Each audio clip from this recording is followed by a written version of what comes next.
Assalamualaikum warahmatullahi wabarakatuh. Selamat pagi, siang, sore, malam Bapak Ibu sekalian. Perkenalkan, nama saya Ariela dengan NIM 2602303885 dari Program Studi Teknik Industri Universitas Bina Nusantara Online Learning akan menjelaskan materi terkait mata kuliah karakter building di kewarganegaraan dengan judul peran industri medis dalam mewujudkan infrastruktur yang berkelanjutan sesuai dengan SDG 9.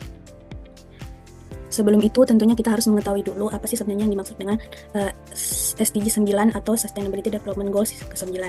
Sustainability Development Goals bertujuan untuk membangun infrastruktur yang tangguh, mendorong industrialisasi yang inklusif dan berkelanjutan, serta dapat meningkatkan inovasi. Nah, SDG 9 ini menekankan pentingnya pengembangan industri yang berdaya saing, akses terhadap teknologi dan informasi, serta investasi dalam riset dan pengembangan untuk meningkatkan produktivitas dan pertumbuhan ekonomi yang berkelanjutan.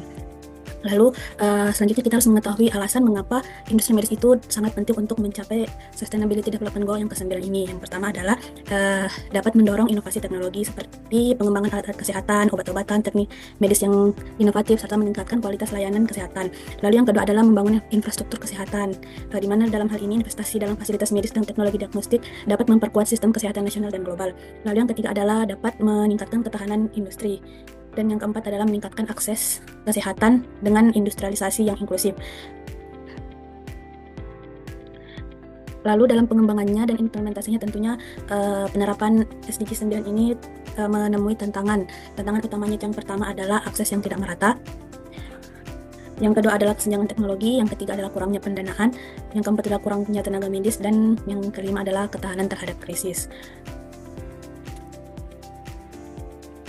Selanjutnya adalah kontribusi industri medis terhadap infrastruktur berkelanjutan, di mana yang pertama adalah pengembangan rumah sakit modular dan hemat energi. Rumah sakit modular dirancang dengan material ramah lingkungan dan teknologi hemat energi seperti penggunaan panel surya, pencahayaan dengan menggunakan LED, dan sistem HVAC yang efisien, di mana keunggulannya itu adalah pembangunan bisa lebih cepat, fleksibel, dan mengurangi limbah konstruksi. Lalu yang kedua adalah alat kesehatan yang ramah lingkungan, di mana inovasi alat kesehatan di sini mencakup penggunaan bahan biodegradable yang hemat energi dan sistem pengelolaan limbah yang baik dan dapat membantu mengurangi pencemaran lingkungan tanpa pengorbanan kualitas layanan medis. Lalu yang ketiga adalah distribusi medis ke daerah terpencil dengan teknologi, di mana bisa dilihat bahwa teknologi seperti telemedicine, drone medis, dan cold chain logistik itu dapat mempermudah akses layanan kesehatan di daerah-daerah terpencil.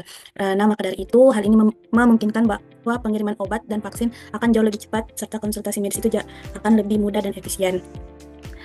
Lalu inovasi dalam teknologi industri medis yang dapat mendukung keberlanjutan itu yang pertama ada wearable device dan alat medis portable seperti smartwatch dan alat diagnostik portable yang dapat melakukan pemantauan kesehatan secara real time. Alat-alat ini dapat membantu deteksi dini penyakit, pemantauan pasien kronis secara jarak jauh, dan mengurangi kebutuhan kunjungan ke rumah sakit. Lalu yang kedua adalah telemedicine untuk akses layanan kesehatan jarak jauh melalui video call atau aplikasi digital lainnya, sehingga dapat menghemat waktu, biaya, dan meningkatkan pemantauan pasien secara efisien. Lalu inovasi teknologi yang ketiga adalah otomatisasi produksi dan distribusi dengan big data atau blockchain, di mana big data di sini dilakukan untuk analisis kesehatan dan optimasi rantai pasok, sedangkan blockchain sendiri adalah untuk meningkatkan keamanan data dan transparansi distribusi obat.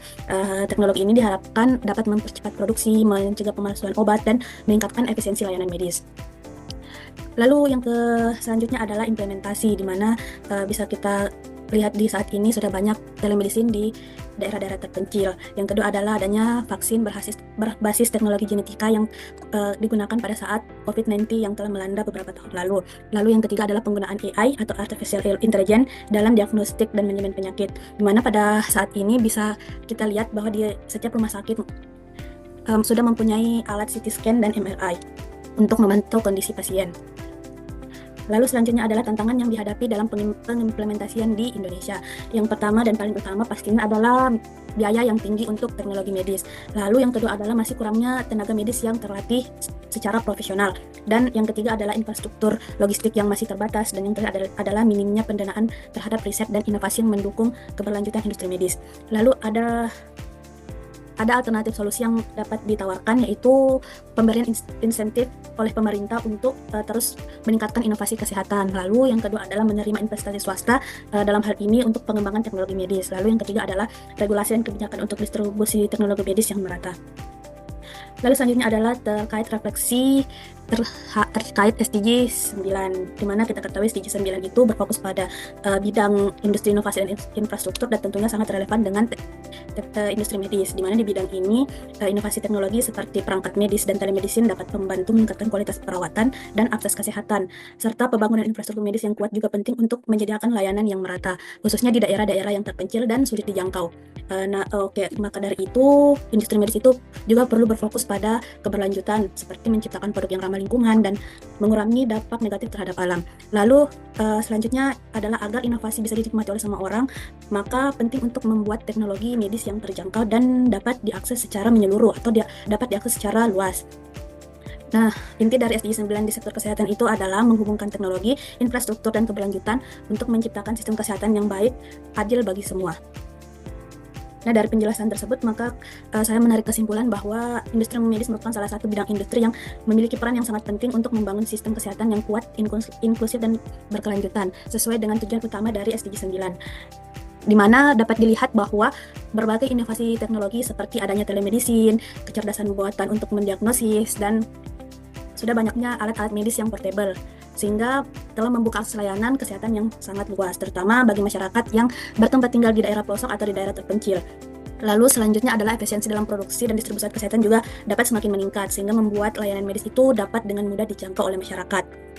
Namun masih banyak sekali tantangan-tantangan yang dihadapi dalam pengimplementasiannya, seperti masih kurangnya biaya untuk melakukan riset dan inovasi, keterbatasan akses teknologi, serta kurangnya tenaga medis yang profesional merupakan hambatan-hambatan yang menurut saya masih perlu diatasi agar inovasi dapat dinikmati oleh lapisan masyarakat. Saran dari saya adalah agar industri medis ini bisa terus berkembang dan memberikan manfaat secara lebih luas, perlu diterapkan berbagai langkah-langkah. Yang pertama adalah adanya investasi dalam riset dan pengembangan alat kesehatan yang lebih terjangkau dan ramah lingkungan.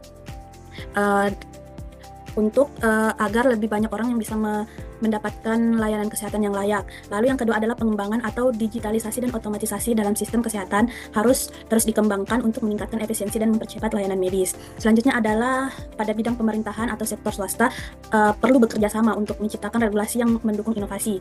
Hal ini sekaligus dapat memastikan bahwa teknologi medis itu dapat diakses oleh semua orang, bukan hanya orang-orang yang mampu secara finansial. Maka dari itu, menurut saya, dengan kolaborasi yang kuat antara pihak swasta dan pihak pemerintah ini, industri khususnya di bidang medis itu bisa menjadi kekuatan utama untuk menciptakan sistem kesehatan global yang lebih adil, tangguh, dan lebih berkelanjutan. Mungkin itu yang dapat saya sampaikan. Jika ada kekurangan, saya mohon maaf. Sekian. Assalamualaikum warahmatullahi wabarakatuh.